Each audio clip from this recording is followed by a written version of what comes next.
জিআরবিডি নিয়ে প্রশ্ন হচ্ছে না কিছু। জিআরবিডি যারা খবর দেখো আমাদের বস্তাই তো চলতেছে।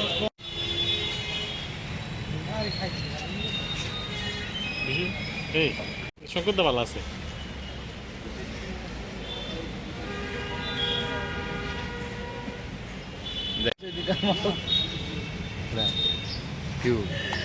তুমি এটা করো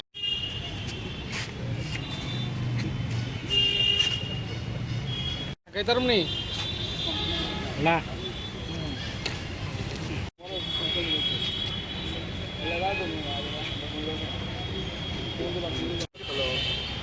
গোপন সূত্রের খবরের ভিত্তিতে গতকালকে আমরা একটা ছোট অপারেশন করেছিলাম। সেখান থেকে একজন আমরা অ্যারেস্ট করেছি, নাম হচ্ছে মিঠু দাস।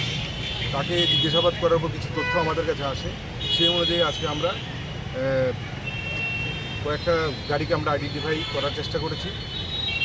এই সন্দেহজনক গাড়িগুলির মধ্যে এটাও একটা গাড়ি ছিল। ওটাকে চেজ করা হয় কর্ণের জমনি থেকে, রাধানগর থেকে আমরা ওর খবর নিচ্ছি। তারপর কর্ণের জমনি আসার পর ওকে আটকানোর চেষ্টা করি। সে এখান থেকে ট্রাফিক সিগন্যাল ভায়োলেট করে সে চলে আসে আইজিএম পর্যন্ত। তারপরে আমরা কিন্তু যেহেতু মানুষের ভিড় থাকে অফিস টাইম, আমরা সেভাবে ওকে জোরপূর্বক আটকাতে পারছিলাম না। তাই সুইটেবল জায়গা হিসেবে আমরা যখন আইজিএমের সামনে আসি আটকানোর চেষ্টা করি, তখন সে চলতি গাড়ি থেকেই ও জাম্প করে ওর চোখ পালিয়ে যায়।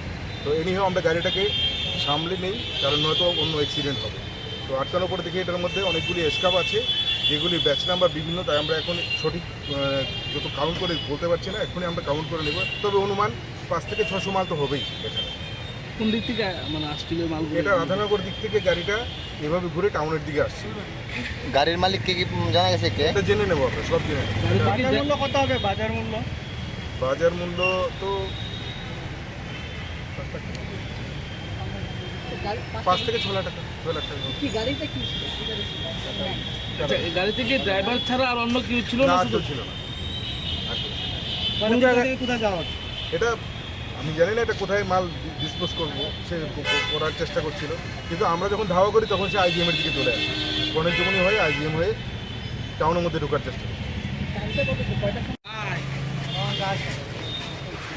ওই অপারেশন লিড করতে কিন্তু এই টোটালি অপারেশনটা পশ্চিম থানার ওসি জয়ন্ত এবং বর্তলার ওসি এবং অন্যান্য অফিসার মিলে এটাকে সাকসেসফুল বানায়।